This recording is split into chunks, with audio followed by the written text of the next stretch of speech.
Given all the stuff that you didn't anticipate from the community, what did you anticipate that came true, didn't come true? Ooh, that's a really good question. Oh, that's so hard to say. Because, like, when it comes to content, I think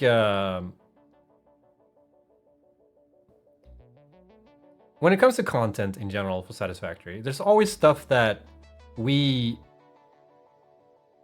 anticipate that people are really gonna like. And then there's always like something that people lose their minds over that we didn't anticipate really. So one example of that is, for instance, in this update, with the whole thing with how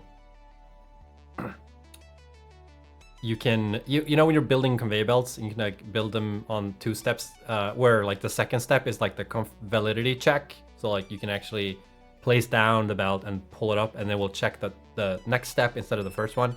So like previously you couldn't do that. Previously you was like, oh, the first step is invalid, so you won't go to the next step, right? That was something that was like, oh, this is a cool quarter life thing. It's pretty neat. And that's like the thing that people was most hype about in that video when we talked about it. That was like the most replayed part of that video. Didn't anticipate that. But there are a couple of times where like we know people are gonna love this. So for instance, blowing up gas rocks, that's one feature that we knew people would really look forward to. Jetpack fuel, you know, the stuff that's sort of like been requested for a long time. Those are like easy wins for us when we do implement them. So I guess those are some things that we can anticipate. And I think there's also like sometimes when we say we won't do stuff, we also anticipate like people being disappointed, which I think is fair. It's fair to be disappointed when we don't do something with the game, like tower defense, you know. But